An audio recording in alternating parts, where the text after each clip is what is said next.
we as photographers, we go and take pictures and we capture and we shoot, and I always class photographs as gifts.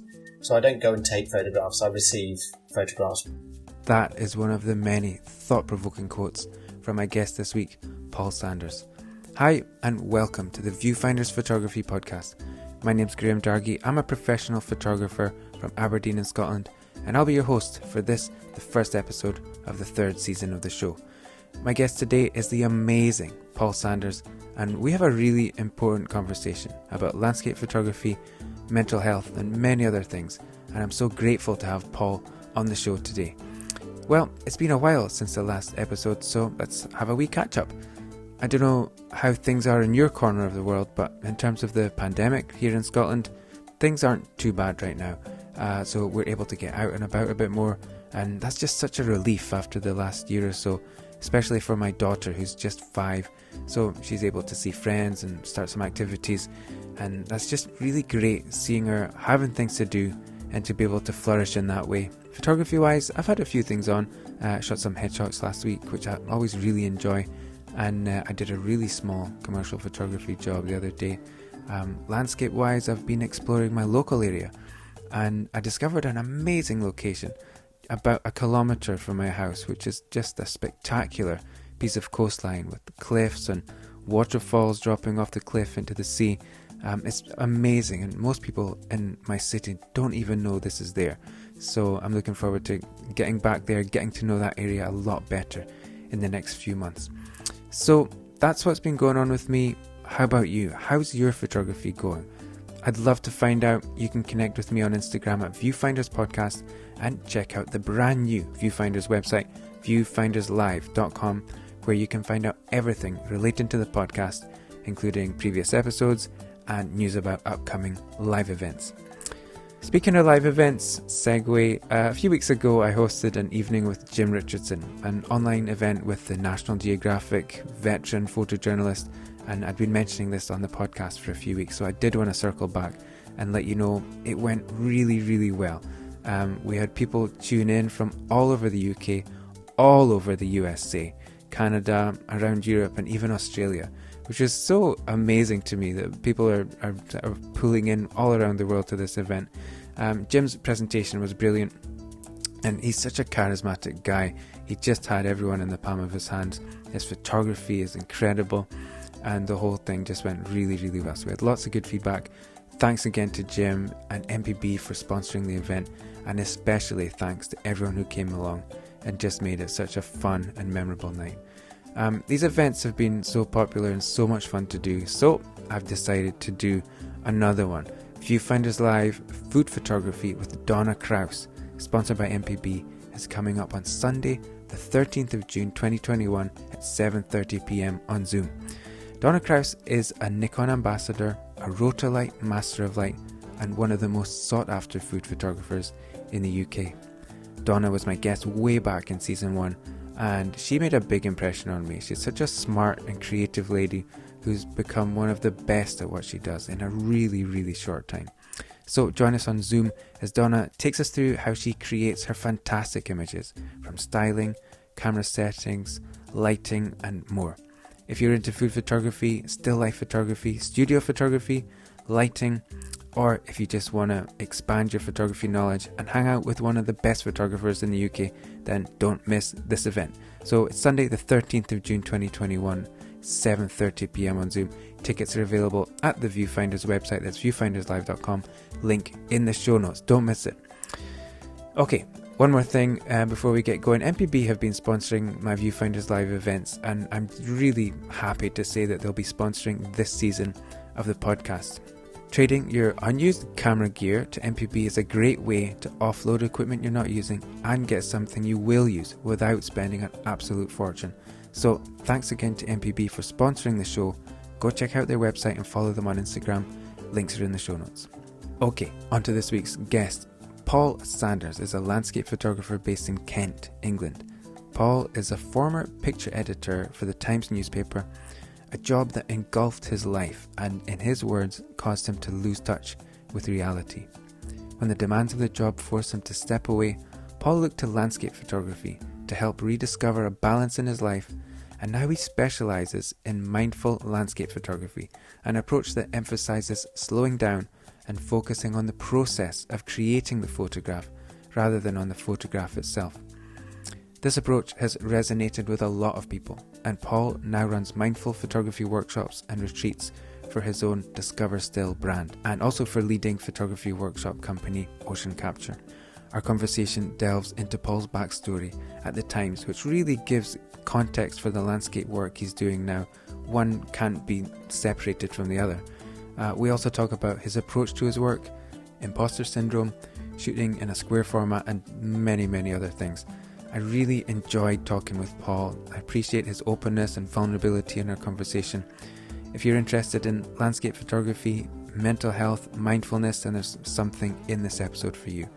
Hope you enjoy this. Here's my conversation with Paul Sanders. Hi Paul, welcome to the podcast. How are you? I'm good. Thank you very much, Graham. It's a pleasure to be asked to be on it. Thank you. Well, I was really, really excited to talk to you because not only are you a great landscape photographer, you've got these wonderful still lives, which I really like, and I had to Google if it's still lives or still lifes or what, but it's still lives. I know that now. And you've got some experience with podcasting, obviously, and I was curious about your backstory with the Times and so on. And also through your work, you talk a lot about mental health, which I think is so important for all of us right now.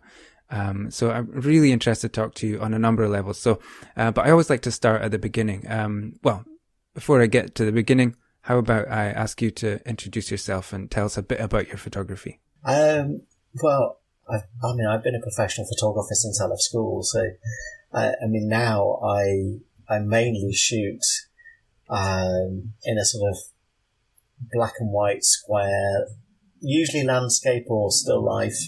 But with a sort of mindfulness approach. I don't view my work as very commercial. I just photograph things that I enjoy looking at, which is probably not the best business model, but for workshops it works quite well. So I lead a number of workshops for Ocean Capture with Jonathan Critchley. It's great to be part of that team. I do my own sort of little retreats and things. And that all sort of pays the bills for me to photograph what I want to photograph. Because I don't want to photograph things for other people. I enjoy photographing myself. I find the pressure of photographing for others too much. And I usually fluff it. I think it comes from a long time working in the news industry where you're under pressure to shoot to a brief, shoot to a shape, shoot to a deadline. Mm-hmm. And now I just don't need that. I like the freedom of working for myself and photographing myself. And people say, oh, you're freelance. And it's like, well, actually, I'm not a freelance because I don't do anything for anybody else. I just, I do the workshops, but I don't photograph for anybody other than myself. And that's a very freeing way of approaching it. And people always think when you say that you've got loads of cash, but I haven't. It's not like I've got a big bankroll behind me or anything like that. I just took a decision to focus on the things that were really important to me creatively and stick to that rather than trying to cover too many bases. So I was curious, you said that you were a professional or a photographer since you left school. Is that right? Yeah. So do you remember when was the first time you picked up a camera and realized that this might be for you?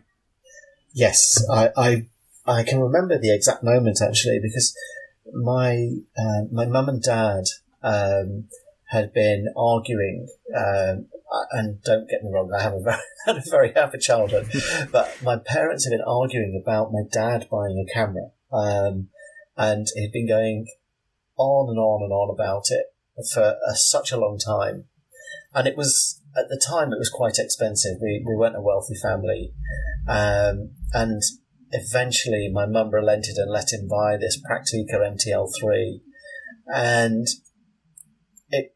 I was fascinated by it.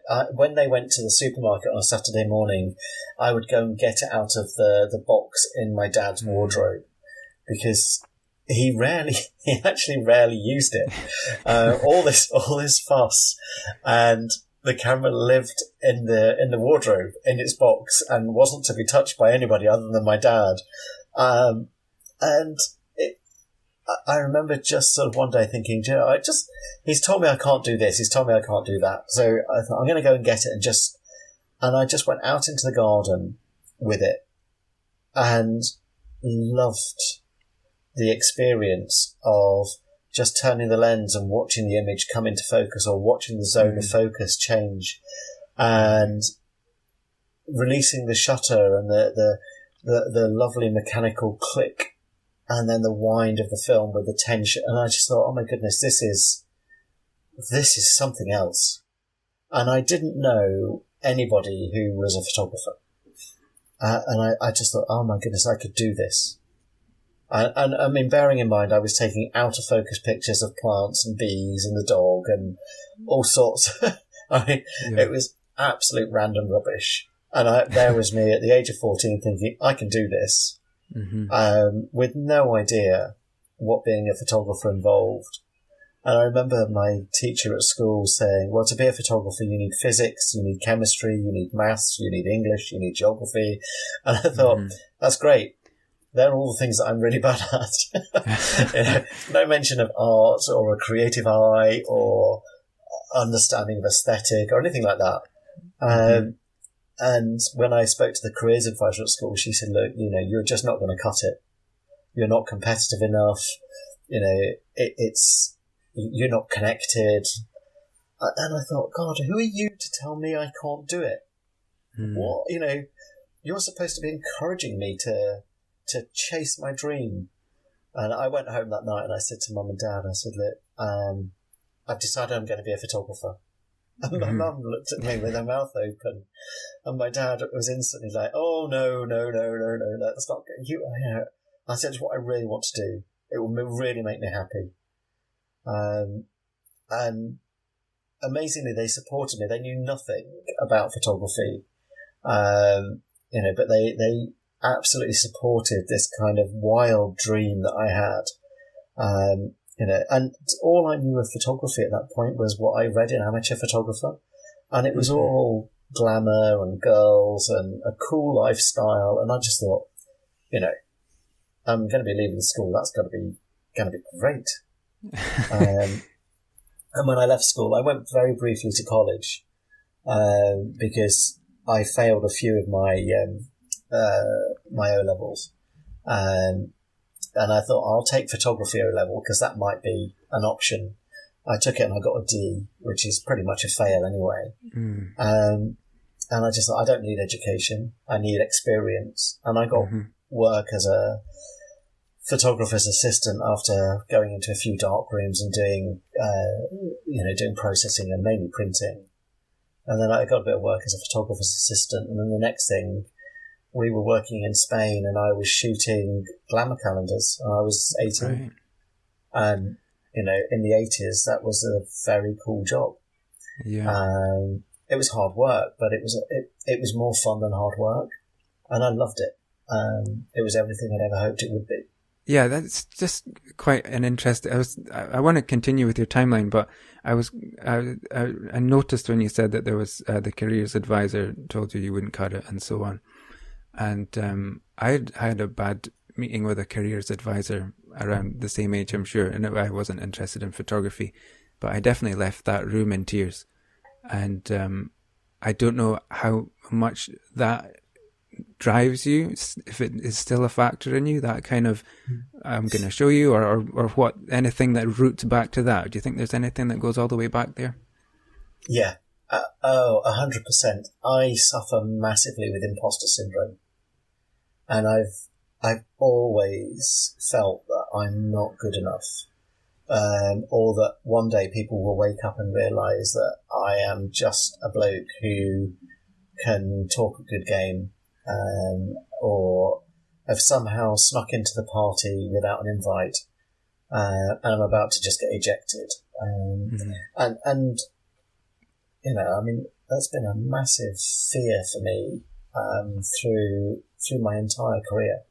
I've always felt that I was this unwanted guest at a party, and it haunts me, and that's a difficult thing to deal with. But that has also pushed me on and on and on. And I think the need to prove that I'm good enough, at some point it's been healthy. It's also been very unhealthy. And I think the way we're conditioned from an early age to be something, to fit a mould,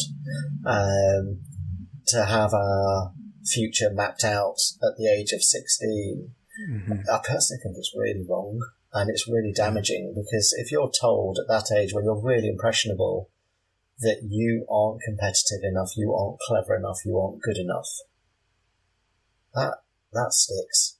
And when I was offered the job at the Times, I couldn't quite believe it. And when I was given the job as picture editor, I did ask the editor if he was sure he wanted me. And he said, well, of course I do. Wouldn't have offered it you if I didn't. And I said, but you're sure it's me? And even when I worked, I got a call from Charlie Waite at Light and Land to lead some workshops for them. And I said, Charlie, have you phoned the right Paul? And this was 7 or 8 years ago. So it's still, that imposter syndrome is still there. And it does go all the way back to my childhood. So I think those scars are deep and last long. So that isn't completely stopping you though. So what is it that enables you to continue when you have those self-doubt kind of moments? It's my love of making photographs. The only reason I'm a photographer is because I love making photographs. I am absolutely in awe of the world around me. I look at it every day with complete captivation and wonder, even on my darkest days. And I've made no secret about the fact I struggle with my mental health. Even on my bad days, I'm able to see a little bit of beauty in something. And it might just be the way the shadows fall on the wall at the house, or, the way the sun comes through a tree, or perhaps it's a flower that appears in the garden, or just something tiny.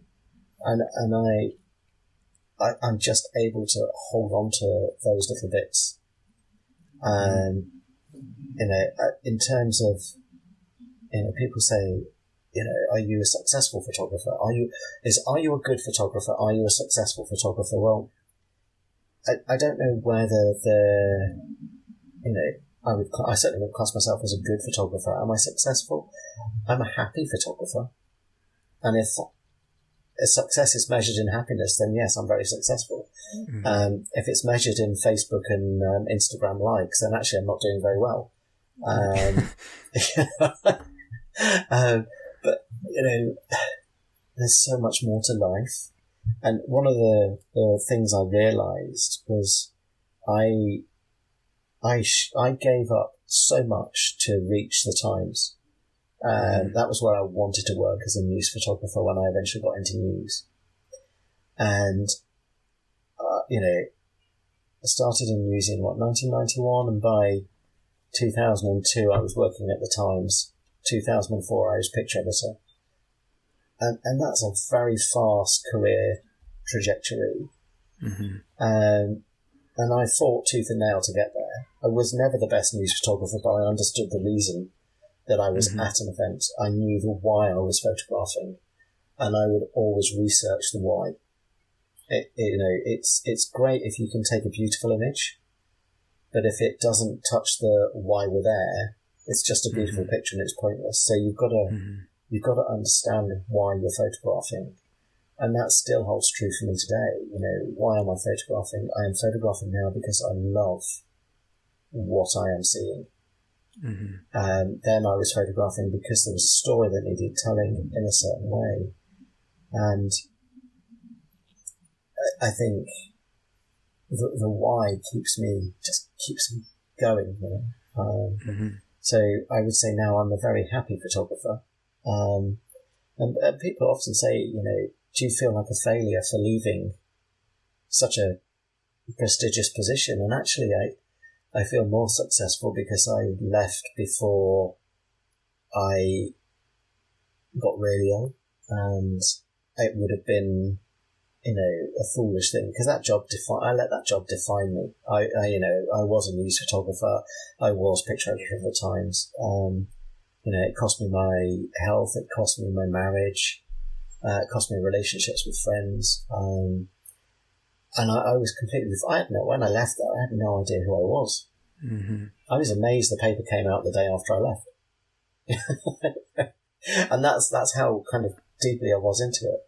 Mm-hmm. So was it the hours or the pressure, or how was it that it took so much from you? Because of the imposter syndrome, I give a lot. I set unrealistic precedents of myself. There's a lot of in that job. There's a lot of pressure. There's pressure to get the right pictures. There's pressure to have your photographers in the right place. There's budgetary pressure. There's staffing pressures. Every day is a battle. You want certain pictures used. The designers or the subs who put the pages together, want to use a different picture, or all of a sudden the page order changes and you can't use a picture. Every day was fighting tooth and nail. The hours were long, not unusually long for newspapers. I mean, I've worked longer hours as an agency photographer, but there's a sort of internal office politics and all the rest of it. And I was very unfortunate that I lost one of my photographers while on assignment for me, and that hit me really hard, because I'd always taken my responsibility of the safety of the photographers that worked for me and with me very, very seriously, and this one was completely out of my control. That hit me quite hard, and I didn't really recover from that. And at the same time, my marriage was falling apart. So when you've got a stressful job but you've got a happy home, you can offset the stress. And if you've got a stressful marriage but a happy job, you can offset the stress that way. Mm-hmm. I was lost in both, and gradually I literally just fell apart because I was so insecure in my own self. Bits of my life were falling apart. The stuffing was coming out. I was pushing myself harder and harder and harder, to do more, to be more, to cover more, to get the best of this, and I knew it was unsustainable. I was eating really bad. I mean, I cycled to work every day, 26 miles in and 26 miles home. I'd work on average a 14-hour day. I lived on Kit Kat, Skittles, coffee, and then at home lots of red wine. I wasn't sleeping.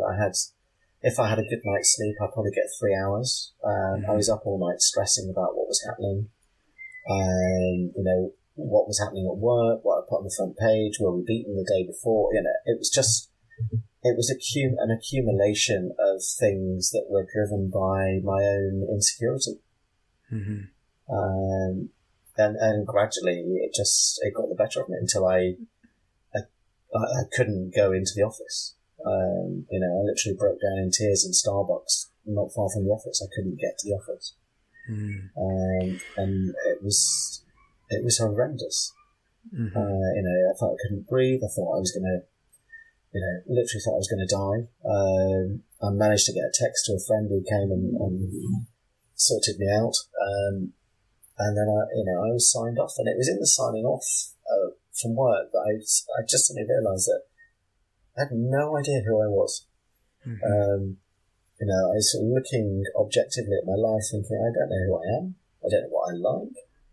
I don't know who the person I'm married to is anymore. She didn't know who I was. Mm-hmm. And that wasn't because we argued. I just committed so much to work that I was never at home. Mm-hmm.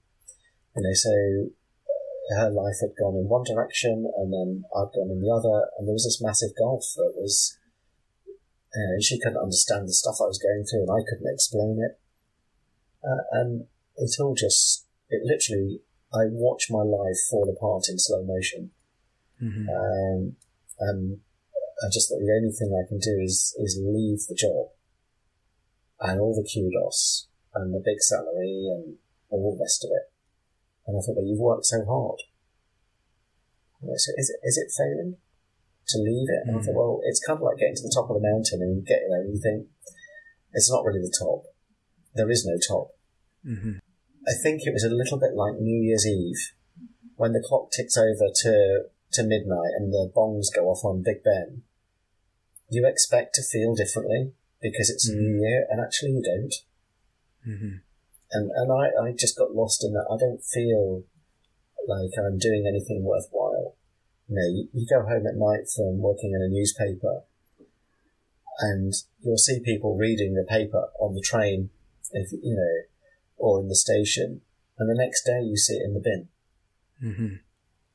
And every day you're working yourself, in a frenzy for it to be thrown away. And I just thought, that's not where I'm at. Mm-hmm. I need something more real. And I'd lost touch with reality. Yeah, and so from there, did you take some time out before you went into the landscape photography, or what kind of segue happened there? Well, I wanted to stay in photography, and I bought a book by Joe Cornish called First Light, and Joe's a photographer that I kind of admired, and he'd had some pictures in the Times in one of the weekend sections, and I loved his work, and I bought the book, and I just thought, actually, landscape photography looks really easy. It does look, how far wrong can you go standing at the coast, watching the sea, taking a picture? And I did the thing that a lot of people do, is I read the book, and then I read what camera he used, and I thought, well, I'll buy the same kit, and then I'll take the same photos. And actually, in doing that, I realised, one, that left me feeling as empty and as worthless as working, for a national newspaper, because the pictures weren't a reflection of me. And it took me a long time to realise that, and it was only through the help of therapists and counsellors that I was able to get to a point where I understood that I was trying always to please others, to be something that people approved of. Mm-hmm. And I wasn't being true to myself or showing myself. I wasn't revealing anything. And even during counselling, I didn't tell the counsellor what I was feeling. I used to try and tell her what I thought she wanted to hear. And it was only when she started showing me my photographs and asking me to talk through the photograph, talk about the why I photographed, not the how, that we made any headway. And then it was I realised that the pictures that I was really connected with weren't the ones that people liked. They were the ones that resonated with me. They were the ones that things had just said, photograph me. Mm-hmm. And it took me a long time from that point to the last couple of years to really understand what was driving me and what was making me engage with those subjects, because I still have this desire to be, in inverted commas, a successful landscape photographer. Mm-hmm. But landscape photography isn't a genre that people buy. You don't sell that many prints as a photographer. Yeah. Unless you're sort of, Charlie Raitt or David Noten or Joe Cornish or Jonathan Critchley. They're the people who sell big prints because they've been in the game for a long time, and I'm, a newcomer still. And I thought the only way I'm going to make this work is to just photograph the things that work for me, and then when people ask me about it, ask me why I photograph and what I photograph. Be honest, so that's what I decided to do, is just be really honest, really straightforward in everything. So if I understand something, I'll say this is how I do it. And if it's a bit of a job I don't understand, I always say go and talk to such and such, because they're better at it than I am. They understand it. Okay, so at this point now, is there a sort of coming together of you finding your own images to shoot and a sort of healing, if you like? Yeah, I mean, for me, photography it really is very much a meditation. It's very much a time of healing and a time of calm. I mean, my average day is quite busy, with online workshops and planning and things like that. So when I go out, I don't go with the intention of making a photograph. I go with the intention of just seeing what's around. And that sometimes leads to a sort of photograph being discovered, or, I always class photographs as gifts. So I don't go and take photographs, I receive photographs, which sounds a bit strange to some people because, we as photographers, we go and take pictures and we capture and we shoot and, but I look at it as a collaboration. So if I'm in a state of what I call open awareness, I can spend ages just looking at the way light flickers on the sea, or, studying a fence or reflections in water. I just enjoy that without sort of going, okay, I'm going to this location, I'm going to make this picture. Because as soon as I get attached to a certain type of photograph, there's disappointment involved, because the circumstances don't, I won't say don't ever, but they rarely match what I've got an attachment to. So, like the other night I went out with an idea to photograph some bits of London that I'd seen, and I thought actually that'd be quite a nice little thing to look at. And I went, and there was scaffolding and all sorts of, and I just thought, oh my goodness, you got so attached to this idea of this one picture that I then couldn't see another opportunity to photograph in that location. I was so wedded to that one thing, I was completely closed to any other opportunity. And for me, the mindful side of photography is that you go perhaps with an inkling of an idea, but you see whether that's going to work. And if it doesn't, go, okay, that's fine. What else is here? What's here now? And then it's like this thing that photographers say about, I'll wait for the good light. This location's not good enough. It's all judgment. And actually it's not a judgment on the landscape, it's a judgment on ourselves. Because it's just saying, I am not enough to make a picture in this without the conditions being perfect, whatever perfect is.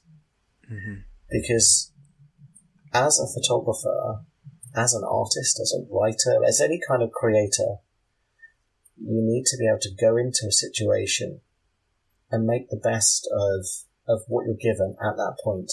You can revisit, but it's always going to be different. So I don't believe in good light or bad light. I just believe in different light. And there's a big difference in the way you respond to that. Because if you say something is bad, instantly your whole mindset closes off. Oh, the light is bad, therefore I can't do anything. This location isn't good enough. I can't shoot anything. There's nothing to photograph, there's nothing to see. If you go, okay, well, it's different today. What's here? And then if you give yourself the time, rather than rushing around, with your hair on fire, trying to take as many photographs as possible, if you allow yourself the time to just sit or walk without holding the camera in your hand and getting so obsessed with the kit that it gets in the way, it becomes a block, you can you start to see things. You start to to free yourself up, it's a bit like, having an open channel. You suddenly think, well, actually that might work. But what happens then normally is, if it hasn't been photographed before, or doesn't fit a given set of criteria that perhaps you might have at a camera club or for a competition, or, you've read in magazines that you shouldn't take photographs like this, people then shy away because they worry about the judgment of their peers. And if you like something, then you should just photograph it, regardless of what other people will think. It doesn't matter in the grand scheme of things whether anybody likes your work or nobody. The only person that has to connect with it originally is the photographer. That's you and me. I'm the person who presses the button, so it's up to me whether I like it. And that's not an excuse for poor photography in terms of ability, or just going, oh, do you know what, this will do. You still make the best of what you're given. You still give your best, and therefore you receive the best from your subject. It's a bit like taking a portrait and going, oh, yeah, you'll do. That's fine. The more you give of yourself in that relationship, the more you get from it. And for me, landscape photography, the still lives, they're relationships. I have a relationship with my subject. And it sounds odd, especially when you say it out loud to, to people. But it is a relationship. I really liked what you said about not good, bad light, but different light. That must be very freeing to have that approach where, because as you said, as I'm saying it out loud, I'm just repeating what you said, but having those assumptions, it closes things off. So you would be able to go for a walk with no preconceived ideas about what you're going to shoot. I wouldn't be able to do that. I would really struggle with that. I'm like a smash and grab photographer. I go with an idea and I want to get it, but if it's not happening, I'm not, it's not hard for me to let it go and look for something else, but I do need to have something that I'm going with. If I'm just going for a walk, I think it's because I'm a commercial photographer, there's always a brief and you always have to cough something up and there's no excuses, so I think that mentality stays with me. So yeah, for me, I like to go knowing what I'm trying to get, and I'm not wedded to it, but I like to either get it or say, okay, it's not happening, and then it's gone. Either way, it's gone. Going out without it, I can see it's freeing, but to me, it's a bit intimidating. Is that a line you've had to walk at all? Oh yeah, I mean it's not easy because you go. There are places that you go to that are so well photographed, and you can't help but be drawn to that. But I don't Google image search anything anymore. I look at Instagram, but I don't look at it as a view to finding places to photograph. Most of the pictures I take are around home now, or near home. Certainly over the last year or so. I don't travel to places to photograph because I've always been disappointed. So I like to familiarise myself with places by visiting them a lot and understanding the nuances. But going to photograph something puts pressure on me, and working as a news photographer, and I completely understand where you're coming from. You were expected to come back with something. You had to come back with something. You had to have an idea, and you had to work with that idea and then come up with a better idea and do more. And it had to be in on time, and there was no excuse good enough to say, oh, it just wasn't working. And in some ways that stuck with me, because if it's not working for me, if I'm not seeing a picture, I just enjoy the experience of going for a walk.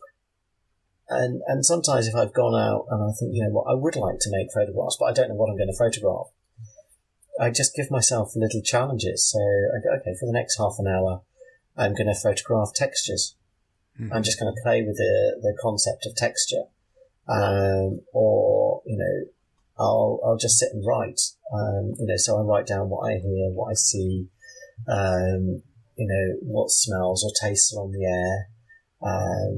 Just little bullet points, and that starts you thinking. Mm-hmm. And often I will sit with my eyes closed, which sounds really odd. But if you sit with your eyes closed, you tune in to all of your other senses, which allows you to be much more present in the moment. Mm-hmm. So you can pick up on sounds, you can pick up on the feel of light and warmth or wind on your skin. And all of this sort of creates a wonderful experience. Mm-hmm. And calms you down, slows you down. And in the slowing down, that's when you start to see little things. You think, oh, I love the way the light's catching that leaf. I'll just go over there and photograph that. And then you photograph that, and then all of a sudden you find that 2 hours have gone by, and you've just photographed the light moving across the leaf onto another leaf. Mm-hmm. Now, it might not be an image that you had in your mind when you went out, but it's been a gift. Mm-hmm. Because I had patience. The sort of a paraphrase of a Minor White quote is, if you spend enough time with your subject, it'll reveal itself to you. Mm-hmm. So even though there might not appear to be anything, if you just sit, if you spend time there, something will appear. And these days we are in such a rush to get the winning image, to get the photo that creates 1,000 likes on our Instagram feed, or generates a massive income, or wins us the landscape photographer of the year, or the Scottish landscape photographer of the year, or whatever. That often we're too busy trying to get that to enjoy the experience of photographing. Mm-hmm. I have a lot of chats with photographers who have lost their mojo because of the pressure they put on themselves to take great images. But actually, if they step back from wanting to take a great image, they would probably find that a great image took them. Mm-hmm. And they'd be sucked into something that was really special. It might not win them a prize. It might not get them 1,000 likes, but the experience would stay with them forever. Mm-hmm. And that's what you're after. It's those moments where the experience is greater than the photograph, and it should always be the experience.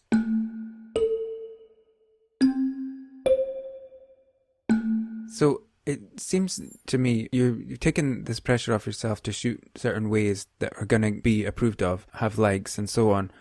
But in doing that, it seems as though you've found your own audience anyway. I'm struggling to find the word, but by not going for a mainstream thing, maybe you've found your niche, I suppose is what I'm saying. You're definitely striking a chord. I mean, what you're doing photographically, but the captions that you're putting in as well, I think are speaking to a lot of people. I think they're really important for a lot of people. And this idea of just kind of slowing down that we've had it kind of thrown at us anyway, but that we all need anyway. Has that surprised you that what you're doing has resonated so much? It has surprised me because I'm always amazed by people who, chat to me and say, "Oh, what you do really resonates." That's it's the kind.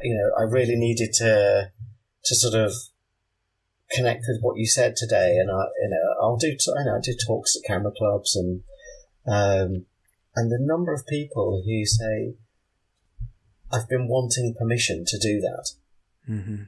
To photograph like that. And I think you might have just, I'm always surprised. It's actually really humbling when people connect with your work because, I genuinely, this isn't me sort of seeking for, kind of compliments or anything like that from anybody, but I genuinely look at my work and I think, okay, that sums up that moment, but actually, it doesn't make me a successful photographer. It doesn't make me a photography great or whatever. I'm just an ordinary bloke who loves photographing the world around him in a way that it connects with me. And yes, I've had some ups and downs, and I've had a good, in terms of a career, I've had a really good career. I've been very lucky. There aren't many photographers who get the opportunity to work at the level I did. But the way I work now, the connection it has with real people means far more to me than anything I achieved in my news career. And in the posts that I put on Instagram, or the little Friday morning Instagram live sessions that I do, if I get one message from somebody saying, "Do you know, I really needed to hear that today," or "that last photograph that you did, the words that you put with it really connected with me," that's more than enough. Because to be able to touch one person in a way that makes them feel something is such a privilege, such an honour. I'm staggered and blessed that people connect with what I do, and it's wonderful. It doesn't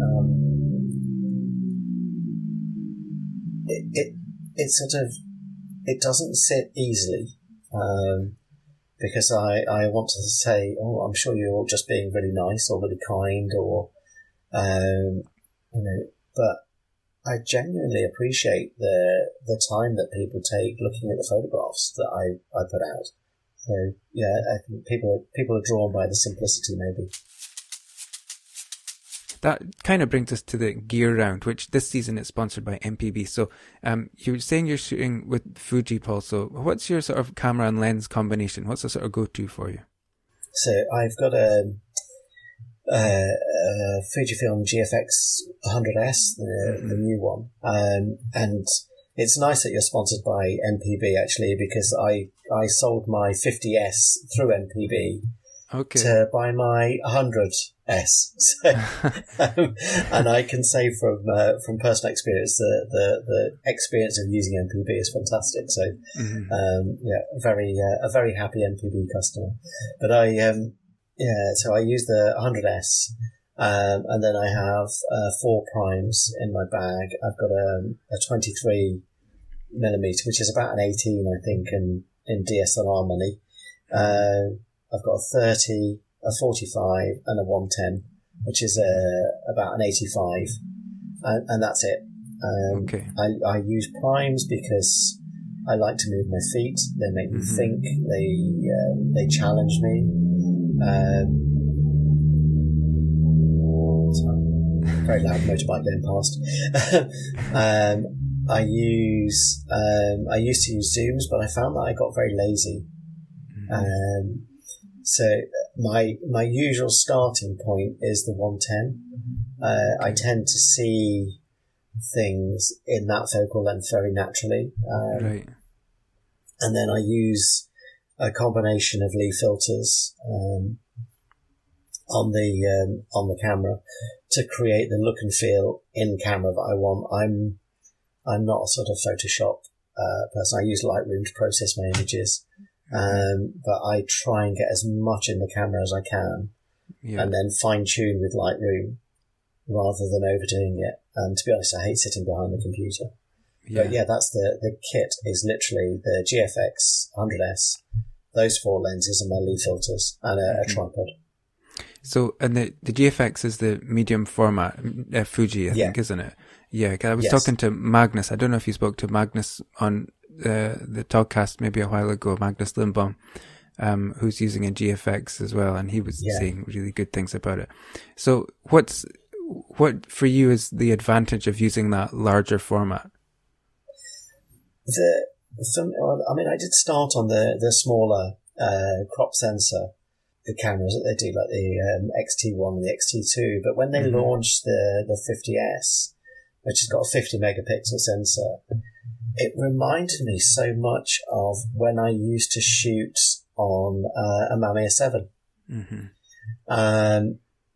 And I loved the feel of that camera. And there was a lot of similarity in the feel of the camera body. And I kind of long to shoot film, but to be honest, I'm too lazy to do it. And I've been shooting digital since 1996 was the very first time I started shooting digital. Right. So I've gone all the way through. And film for me was all, as a news photographer, if I shot film, it meant I was going to be 3 hours after a football match. Whereas digital for me meant I could leave at 90 minutes and be on my way home. Yeah. So I like the immediacy of digital, and I love the quality of the files that the GFX 50 produced. It has a lovely filmic feel. There's a sort of a warmth in the files, which is weird considering they're electronic. But because I shoot square, I shoot square in the viewfinder, so I'm losing, a third of the file. So I wanted a bigger sensor so that I could produce the quality of prints that I wanted, the size I wanted, without having to, lose too much of the file. So when they said they were bringing out this 100 megapixel camera that was smaller and lighter than the GFX 50S, which I used, I thought that's going to be it. And it is for me, it's the perfect camera. It's small. As a medium format camera, it's small, it's light, it's fast. Not that I'm fast. I'm very slow, but the detail in the files that it produces, it's incredible. The resolution to produce the tiniest detail, I just love it. But again, it has this wonderful warmth and sort of organic feel to the files. And I've looked at, I know the guys at Fuji won't thank me for saying this, but I've looked at other cameras, and the camera itself is irrelevant to me. It's the nature of the file that it produces, and the file that Fuji produces is absolutely beautiful. I think it's fantastic that you can shoot that square, because I would love to shoot square, because when I was in college, we would use the Mamiya cameras, and I don't know if you can see pictures behind me, but these square pictures behind me, I would have shot on a Mamiya C330.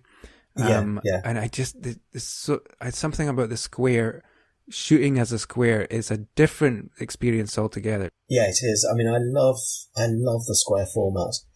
My very first medium format camera was a Bronica SQA that my grandma bought me when I told her what I was doing, and I absolutely love the square format, and I can shoot in the landscape or portrait orientation with a 4x3 or 5x4 or 6x7, but I actually find square just more pleasing.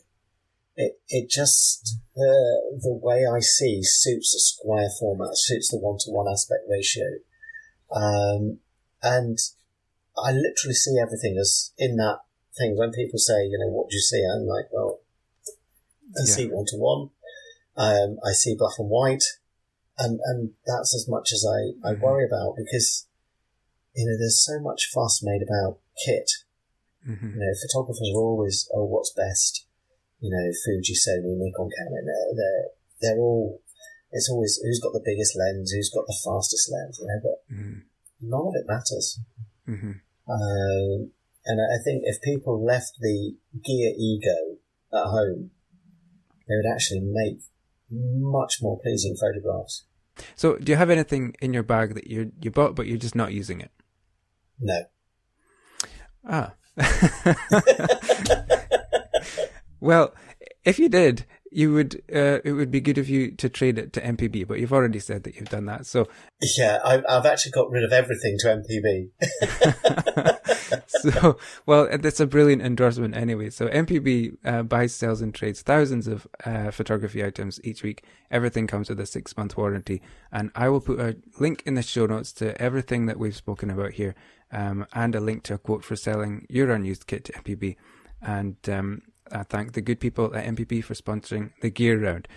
So wholehearted endorsement all around. On the subject of shooting, your style really reminds me of Michael Kenna. And I was going to ask you about that. And then I saw your picture right next to him on the Ocean Captures website. Yeah. So is that an influence of yours at all? Yeah, I mean, if you look at the work that Michael shoots, yes, I'm definitely influenced by his work. But I mean, over my career, I've drawn on lots of different influences. Mm-hmm. What I like about Michael's work in particular is the authenticity of it. I like the realness. I know from conversations that I've had with people that know, I don't know him, I've never met him, I've never spoken to him, as much as I would love to. But I know he photographs just what's there, and he works with what's there, and that's the same approach that I have. Mm-hmm. I love the cleanliness of his images, the simplicity, the elegance, and I like the absence of people in a lot of his pictures. Because I'm not a big people person myself, so I don't photograph that many. I don't have many people in my pictures. I like the presence of human hand in there somewhere, but I don't necessarily want a person to be there. And going back to the very beginning, when you're on a website with people that you really, I mean, there are several photographers on that website, on the Ocean Capture website, that I really admire. Mm-hmm. And I look at that website and I feel like the odd one out. And there's the imposter syndrome back again. Yeah. Even now, I'm 53 years old. I shouldn't have imposter syndrome, but I have. Mm-hmm. Mm-hmm. Jonathan, bless him, he's constantly reassuring me that I'm good enough to be there, to be sitting on his website next to, Michael Levin, Michael Kenna, Hans Strand, and Ragnar Axelsson, and Rachel Telebot, and himself. And I'm just like, oh my goodness, Mm-hmm. But again, there's a real buzz. It's a really nice feeling to be there. If ever I meet him, I'd be starstruck. Yeah, no, I know exactly what you mean. I spoke to a couple of people recently. I was so nervous. I spoke to Howard Schatz. He's like a studio photographer from the States. Yeah. The fact that he got back to my email, I was like, oh my God, I was so freaking out. And when we spoke, I was so nervous. Oh my God. I just thought, I was like, don't say anything because you're going to just sound like an idiot. So anyway, so I know exactly what you mean. But I get the old imposter syndrome, not so much now, but I used to, for sure. And I totally relate to what you're saying about, well, the way I term it to myself is I have to just shoot my own picture. When I have other people's images in my mind, it's not good for me. And one time I was shooting interior of a small flat in Aberdeen, and I just had a minor meltdown. It wasn't like anything major, but I had this images in mind of how I should shoot this bedroom with the bed. It was like a service apartment, and the towels were all folded up on the end of the bed. Do you know how you see in those pictures? Yeah. And I think the angle that I would shoot it at wasn't the angle that I thought it should be at for that kind of photograph, and I was really freaked out. So I was standing there in this flat alone going, take your own picture, take your own picture, take your own picture to myself to snap myself out of it. So that kind of got me out, snapped me out of that. But with the imposter syndrome, I definitely got that for a long time. But I don't know if you do this or if you can, but I can look back at my portfolio and go, okay, I clearly can do this. You can like it or dislike it, but you couldn't say that I can't do it. So I don't know if that's anything you can fall back on, but I definitely relate to what you're saying there. Yeah, I mean, it's interesting because I look back at, it's like just doing this talk tonight with you. We started when I was 14. I was taking out of focus pictures of fences and flowers. And in some ways I've not moved on at all because I still take pictures of out of focus flowers and fences and things. But actually I look back and I think, blimey, I can do this because I've done it. I've worked in, sort of glamour and fashion. I've done sports photography. I've done news photography. I've picture edited a national newspaper. I've changed career and, I've got traction as a sort of a landscapey type photographer. I run workshops and people come to me for advice. So I know I can do it. And there's like this, it's almost like there's two of me. There's Paul, the kind of, oh, you're not good enough. And then there's Paul, actually, you're all right. You can do this. You can talk to people. It's only when I'm alone with my thoughts that it really kicks in. As soon as somebody says, can you help? I'm like, yes, of course I can. And then the Paul with all the experience and the knowledge comes in and starts talking and supporting and helping. And the other Paul just, I don't know what he does during that time because he's never there. And then afterwards, when that conversation is finished, that other Paul will come and go, do you think they understood what you were talking about? Oh, okay. Oh my God, maybe they didn't. And honestly, they've gone away happy and instantly I'm doubting myself, even though they've gone away happy. And I've got, I've got cards and letters from people that I've worked with saying, thank you so much. It's been, what you did was wonderful and inspirational. And you think, God, it's so kind when people write. And I keep them by the desk. So when I have days where I really doubt what I do, I just pick one up and read it, and it means the world to me. And I keep them, and I just go, wow, okay, I am enough. I am good enough. Let me ask you about one particular picture, if you don't mind, and then we'll get towards the end.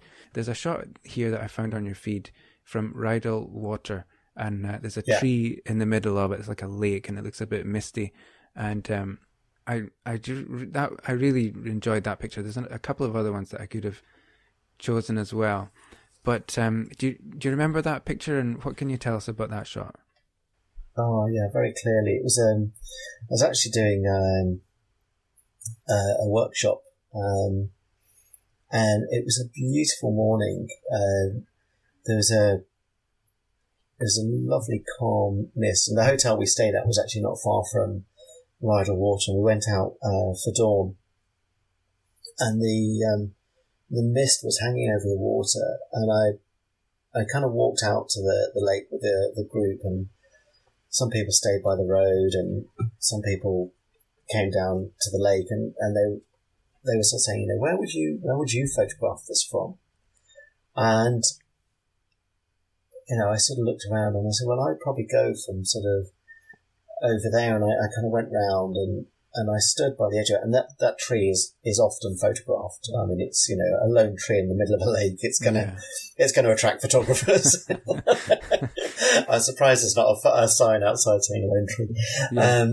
And I started to sort of talk through setting it up, and I just noticed how the mist was coming and going, and I think from the point I set the camera up to the point of taking was probably about an hour and a half. Wow. Because I was helping other people get the pictures that they want, and I always put my own picture last. So if I'm with a group of clients, it's always, if I want to take a picture, it's always right at the very end when normally everything is gone. Yeah. And people were packing up because they'd sort of got, and I said, well, I'm just going to do my frame. And I just sort of stood there looking at it, and I thought, God, that tree looks like a dancer. It just looks so elegant. And I just dropped the tripod down a little bit to get trying to equalise the reflection a bit. And the mist just thickened up. And I think I took 2 frames. And and it was such a peaceful morning. And when I stopped to photograph, I was aware of nothing else apart from the stillness of the morning, and it was like complete magic. And then somebody asked me something, and the spell was completely broken. And it was one of those, I like to call them perfect moments. There's no such thing as perfection in my book, but it was one of those perfect moments of utter stillness. And then in the middle of the lake, there was a tree dancing. And I just thought, wow, what an amazing way to head off to a bacon butty. Yeah. And it's quite, for me, it was quite a special morning because, my father comes with me on quite a lot of workshops. He loves, now he takes lots of photographs. And once I'd converted him from Canon to Fujifilm, he was allowed to come. And he was with me, on that morning. And it's one of those workshops where I had a lot of time chatting to him, both as my dad and as a client as well, which was quite nice. It was a really lovely bond. So it's a very special picture for me because of the connection, with my dad as well. So yeah, that was a beautiful, beautiful morning. Yeah, that just makes it extra special. Those, I find, I don't know, I mean, I don't want to put words in your mouth, but, I was assuming you're shooting some long exposures here. I know we haven't gotten into camera craft and stuff, but I think that process, it just is meditative. It naturally, you have to slow it down, you have to look at it, and then you have to wait the 30 seconds or the 2 minutes or whatever. And I've found that for myself, that process is just such a good way to reconnect, to forget about other things. Maybe can you put that in your own words, how that process is for you, or that experience is for you? Yeah, I mean, for me, I use photography to find a space of calm, and I use long exposure. For me, is a lovely way of expressing that. I know there's a big, you go some places and people, long exposure, it's just milky water. But actually it's an expression of calm. It's an expression of a pause in time for you.